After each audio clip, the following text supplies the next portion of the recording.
कल हमने पढ़ा था कांग्रेस ने दिसंबर 1929 के लाहौर अधिवेशन में पूर्ण स्वतंत्रता की मांग की।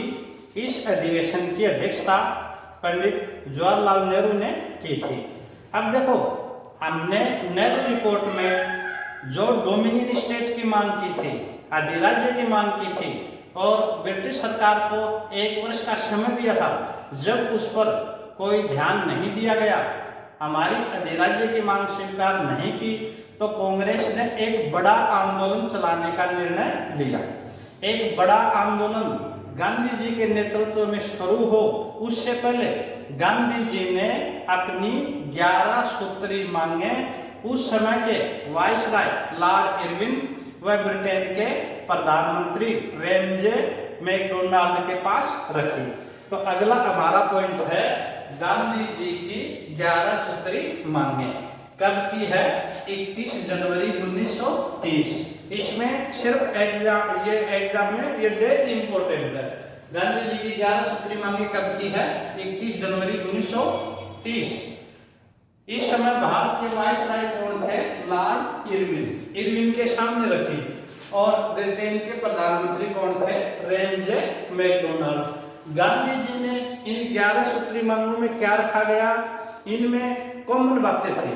क्या? भारतीयों को अधिक अधिकार दिया जाए, भारतीयों को आंतरिक मामले में स्वतंत्रता दी जाए, भारतीय वे को कम किया जाए। इस तरह की मांगे थी 11 सूत्री मांगे। हाँ, ये तारीख याद कर लेंगे, 31 जनवरी 1930। जब ब्रिटिश सरकार ने गांधी जी की मांगों की तरफ कोई ध्यान नहीं दिया, तब गांधी जी ने कहा था, ये गांधी जी का कथन इंपॉर्टेंट है, मैंने घुटने टेक कर रोटी मांगी थी, बदले में मुझे पत्थर मिले। तो ये किसका कथन हो गया? गांधी जी का। मैंने घुटने टेक कर रोटी मांगी थी, बदले में मुझे पत्थर मिले। और ये कब की बात है? जब गांधी जी की 11 सूत्री मांगों पर कोई ध्यान नहीं दिया गया तो। और ये जो गांधी जी की 11 सूत्री मांगे थे, एक बड़े आंदोलन की शुरुआत करने के लिए की गई थी। अब एक बड़ा आंदोलन जो सविनय अवज्ञा आंदोलन के नाम से जाना जाता है, प्रारंभ किया गया। गांधी जी के 3 बड़े आंदोलन हैं। असहयोग आंदोलन 1920 से 22, सविनय अवज्ञा आंदोलन 1930 से 1934, ये 2 चरणों में चला था, अभी चर्चा करेंगे। और एक होगा गांधी जी का भारत छोड़ो आंदोलन 8 अगस्त 1942। ये देखो, सविनय अवज्ञा आंदोलन, विनय पूर्वक अवज्ञा मतलब अवहेलना करेंगे कानूनों की, तो सविनय अवज्ञा आंदोलन 1930 से 1934 तक ये आंदोलन चला। गांधी जी के नेतृत्व में सविनय अवज्ञा आंदोलन प्रारंभ किया जाए, इसका निर्णय लिया गया 14 फरवरी 1930 को साबरमती आश्रम में कांग्रेस की एक बैठक में लिया गया। तो यह भी प्रश्न अच्छा है। सविनय अवज्ञा आंदोलन चलाने का निर्णय कहां लिया गया? साबरमती आश्रम में। कब लिया गया? 14 फरवरी 1930 को गांधी जी के नेतृत्व में। इस आंदोलन में क्या था? सविनय अवज्ञा आंदोलन में इसमें स्वदेशी का प्रयोग, विदेशी का बहिष्कार, शराब की दुकानों पर धरना, सरकारी कॉलेजों की बजाय भारतीय कॉलेजों में विद्यार्थियों का अध्ययन, सरकारी कोर्टों की बजाय जन पंचायतों में झगड़ों का निपटारा, जेल भरो आंदोलन, सरकार के नियमों का उल्लंघन किया जाए, इस तरह के आंदोलन प्रारंभ किए गए। और इसके लिए गांधी जी ने दांडी मार्च की। दांडी मार्च वेरी इंपॉर्टेंट है, 4 बार इंपॉर्टेंट लगा लेंगे, एग्जाम में खूब पूछा जाता है। दांडी मार्च, दांडी एक स्थान है गुजरात के नवसारी जिले में। गुजरात के नवसारी जिले में समुद्र के किनारे है। गांधी जी अंग्रेजों के नियमों की अवहेलना करने के लिए एक ऐसा विषय चुना जो जन सामान्य से जुड़ा हुआ था। गांधी जी ने नमक कानून तोड़ने का निर्णय लिया। इसके लिए गांधी जी ने कुछ चुने हुए साथियों के साथ साबरमती आश्रम से दांडी की पैदल यात्रा की और वहां नमक बना करके ब्रिटिश कानूनों का उल्लंघन किया। तो ये इतिहास में प्रसिद्ध है दांडी मार्च। इसकी तिथि है 12 मार्च 1930।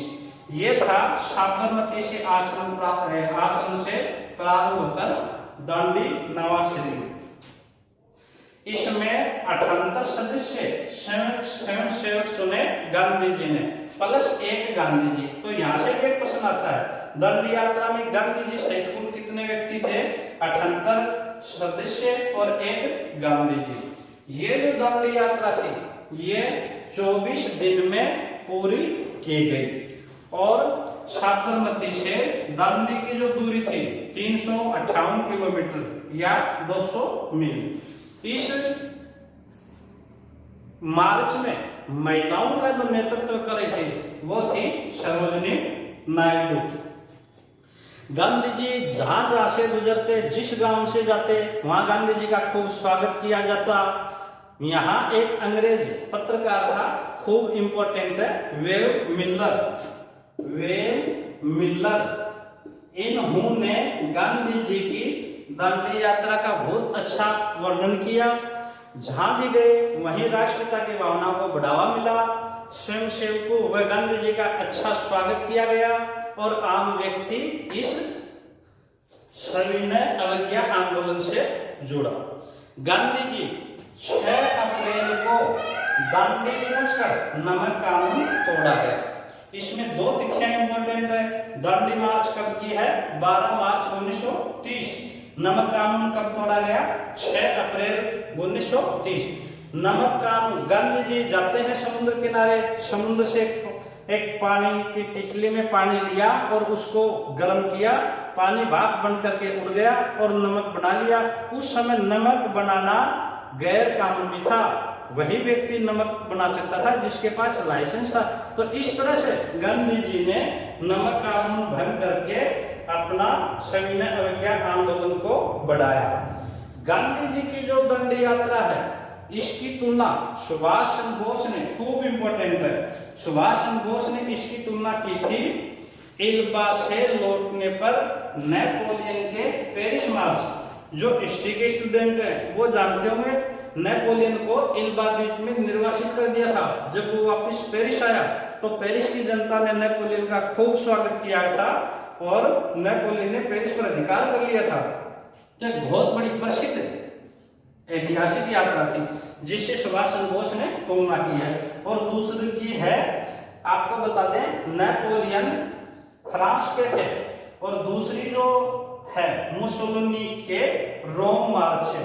इटली के तानाशाह थे मुसोलिनी, इन्होंने रोम इटली पर जो अधिकार किया उस यात्रा से करते हैं, खूब इंपॉर्टेंट है। और सविनय अवज्ञा आंदोलन पूरे देश में बढ़ चढ़ करके फैला और इसी सविनय अवज्ञा आंदोलन को उत्तर पश्चिमी सीमा प्रांत में खान अब्दुल गफ्फार खान ने आगे बढ़ाया। एक इंपॉर्टेंट प्रश्न होता है, सीमांत गांधी के नाम से कौन जाना जाता है? सीमांत गांधी। तो सीमांत गांधी कौन थे? खान अब्दुल गफ्फार खान। आपको एक बात और बता दें, खान अब्दुल गफ्फार खान प्रथम विदेशी थे जिन्हें भारत रत्न पुरस्कार दिया गया। जैसे भारत विभाजन हुआ तो खान अब्दुल गफ्फार खान पाकिस्तान में चले गए थे और पहले विदेशी थे जिनको भारत रत्न दिया गया। इन खान अब्दुल गफ्फार खान ने गांधी जी के सविनय अवज्ञा आंदोलन में खुदाई खिदमतगार, अच्छा संगठन है खुदाई खिदमतगार, जिसका अर्थ है ईश्वर के सेवक, और ये लाल कुर्ती पहनते थे तो इसे लाल कुर्ती दल भी कहते हैं, का गठन किया। और एक अभी पीछे एग्जाम में प्रश्न पूछा था, गांधी जी को मलंग बाबा किसने कहा? गांधी जी को मलंग बाबा किसने कहा? तो गांधी जी को मलंग बाबा कहने वाले हैं ये जो उत्तर पश्चिमी सीमांत प्रांत है इसके कबायली लोग प्लस खान अब्दुल गफ्फार खान। यदि व्यक्ति का नाम आता तो खान अब्दुल गफ्फार खान, और नहीं ये आ जाएगा कबायली उत्तर पश्चिमी कबायली लोग। अब देखो इस तरह से गांधी जी की सविनय अवज्ञा आंदोलन को बढ़ावा मिला, पूरे देश में फैला। खान अब्दुल गफ्फार खान ने महात्मा गांधी को मलंग बाबा कहा और खान अब्दुल गफ्फार खान ने पश्तो भाषा में पख्तून नामक पत्रिका निकाली और गांधी जी के विचारों का प्रचार प्रसार किया। इसी तरह से दक्षिण भारत में मद्रास के प्रसिद्ध नेता श्री राजगोपालाचार्य ने तिरुचन्नापल्ली से वेदारण्यम तक की यात्रा की, जो दक्षिण भारत में बहुत प्रसिद्ध हुई। ये वही राजगोपालाचार्य हैं जो स्वतंत्र भारत के प्रथम भारतीय गवर्नर जनरल बनते हैं। असम के लोगों ने सिलहट से नोआखली तक की लंबी यात्रा की, गांधी जी के विचारों को और देश में राष्ट्रीयता को बढ़ावा देने के लिए। अब एक इम्पोर्टेंट है, मुंबई में इस आंदोलन का केंद्र गरसाना था। यहाँ एक अजीब बात देखने को मिलती है। गरसाना में नमक का भंडार था, तो यहाँ स्वयंसेवक नमक कानून तोड़ने के लिए इस गोदाम पर से नमक लेना चाह रहे थे। तो यहाँ जो पत्रकार है, पत्रकार मिलर, अमेरिका के न्यू फ्रीमैन अखबार के पत्रकार मिलर ने इस घटना का बहुत ही अच्छा वर्णन कहा है। और मिलर लिख रहे हैं, मैंने अपने जीवन में कभी भी इस तरह की घटना नहीं देखी जो गरसाना में देखी। यहाँ क्या होता है, यहाँ ब्रिटिश सरकार का गोदाम पर पहरा रहता है, स्वयंसेवक लंबी लाइन लगा करके बैठ जाते हैं और उनमें से एक स्वयंसेवक उठता है और गोदाम की तरफ जाता है। उस व्यक्ति को यहाँ पुलिस पिटाई करती है और तब तक पिटाई करती है जब तक वो बेहोश नहीं हो जाता, और वो व्यक्ति बिल्कुल चुपचाप पिटाई सहन करता है। दूसरे स्वयंसेवक आते हैं, घायल हो जाने पर उसको ले जाते हैं और अगला स्वयंसेवक आ जाता है, तीसरा स्वयंसेवक आ जाता है। तो वे मिलर लिख रहा है, मैंने अपने जीवन में इस तरह की घटना कभी नहीं देखी। इसका जो नेतृत्व था वो सरोजिनी नायडू और इमाम साहब कर रहे थे। सरोजिनी नायडू बहुत बार पूछा जाता है।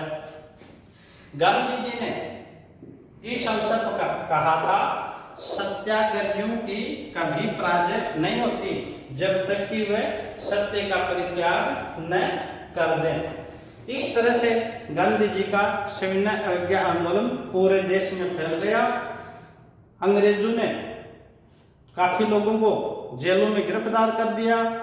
महात्मा गांधी जी को भी 5 मई 1930 को गिरफ्तार कर लिया गया। अंततः तेज बहादुर स्प्रू और जयकर प्रधान ने महात्मा गांधी और उस समय के गवर्नर जनरल एवं वायसराय इरविन में समझौता करवाया, और ये समझौता कब का है, 5 मार्च 1931। याद रखोगे, गांधी इरविन समझौता कब का है, 5 मार्च 1931। देखो इसी आंदोलन के दौरान, सविनय अवज्ञा आंदोलन के दौरान गोलमेज सम्मेलन भी हो जाता है। कल हमने चर्चा की थी, साइमन कमीशन ने मई 1930 में लंदन में अपनी रिपोर्ट दी और उस पर साइमन कमीशन की सिफारिशों पर विचार करने के लिए 1930 में लंदन में पहला गोलमेज सम्मेलन, 1931 में दूसरा और 1932 में तीसरा। पहले में कांग्रेस ने भाग नहीं लिया, दूसरे में जाते हैं महात्मा गांधी। उससे पहले समझौता होता है गांधी इरविन समझौता। गोलमेज सम्मेलनों पर अगली क्लास में चर्चा करेंगे। गांधी इरविन समझौता 5 मार्च 1931 को तेज बहादुर स्कूल जयकर प्रधान के प्रयासों से हो गया। इसमें क्या किया गया था गांधी इरविन समझौता में, देखो यहाँ एक प्रश्न और इंपोर्टेंट आता है। यह तय किया गया था कि कांग्रेस सविनय अवज्ञा आंदोलन स्थगित कर देगी। दूसरा, ब्रिटिश सरकार जितने भी जेल में बंद हैं और जो हिंसा में शामिल नहीं है उनको रिहा कर देगी। और कांग्रेस द्वितीय गोलमेज सम्मेलन में जाने के लिए सहमत हो जाती है। ये इस सविनय गांधी इरविन समझौता में हुआ था। यहाँ सबसे बड़ी बात यह है, इस समझौता की युवाओं ने आलोचना की। युवाओं ने आलोचना क्यों की? क्योंकि 23 मार्च 1931 को भारत के प्रसिद्ध क्रांतिकारी सरदार भगत सिंह, सुखदेव व राजगुरु को मृत्युदंड की सजा दे चुके थे और ये तिथि उस समय 24 मार्च घोषित थी। हालांकि ब्रिटिश सरकार ने दबाव में आकर के इनको 23 मार्च को ही फांसी की सजा दे दी थी, बाकी फांसी की तारीख थी 24 मार्च। युवाओं ने गांधी जी का इसलिए विरोध किया कि आपने बिना सरदार भगत सिंह, राजगुरु व सुखदेव की मृत्युदंड को बिना समझौता के आपने अंग्रेजों से समझौता क्यों कर लिया? गांधी जी की आलोचना हुई। यहां एक और इंपॉर्टेंट प्रश्न बन रहा है। 1931 का कांग्रेस का कराची में अधिवेशन हुआ था और जब महात्मा गांधी कराची जा रहे थे तो लाहौर में युवाओं ने गांधी जी को काले झंडे दिखाए। अब प्रश्न एग्जाम में आता है, गांधी जी के कांग्रेस के 1931 के कराची अधिवेशन में जाते समय काले झंडे क्यों दिखाए? इसलिए दिखाए कि गांधी इरविन जो समझौता है उसमें इन क्रांतिकारियों की मौत की सजा को माफ नहीं करवा सके या आजीवन कारावास में नहीं बदल सके। तो ये इंपॉर्टेंट है, गांधी इरविन समझौता और दूसरे गोलमेज सम्मेलन में जाने पर कांग्रेस सहमत हो गई थी। और दूसरे गोलमेज सम्मेलन में गांधी जी कांग्रेस के प्रतिनिधि के रूप में एकमात्र जाते हैं और वहां से असफल होकर के वापस लौटते हैं। तो वापस लौटने पर सविनय अवज्ञा आंदोलन पुनः शुरू कर देते हैं और यह सविनय अवज्ञा आंदोलन का द्वितीय चरण कहलाता है। और ये कब से करते हैं? 3 जनवरी 1932 और ये चलता है 7 अप्रैल 1934 तक। उसके बाद में गांधी जी सविनय अवज्ञा आंदोलन को बंद कर देते हैं। अभी पटवार के एग्जाम में पूछा था, भारत का वह राष्ट्रीय आंदोलन या गांधी जी का वह राष्ट्रीय आंदोलन जो 2 चरणों में चला, तो 2 चरणों में कौन सा चला? सविनय अवज्ञा आंदोलन।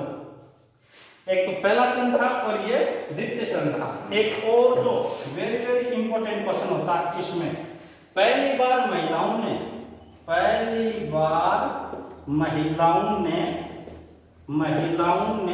सक्रिय रूप से बड़ी संख्या में भाग लिया। अच्छा प्रश्न है, बार बार एग्जाम में पूछा जाता है। निम्नलिखित में से किस आंदोलन में महिलाओं ने सक्रिय रूप से पहली बार बड़ी संख्या में भाग लिया? तो कौन सा? याद रखना, सविनय अवज्ञा आंदोलन ही करोगे।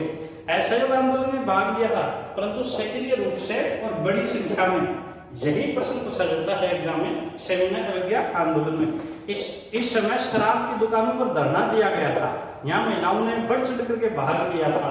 तो ये हमारा खूब इंपोर्टेंट टॉपिक सविनय अवज्ञा आंदोलन, इसको पूरा कर देते हैं।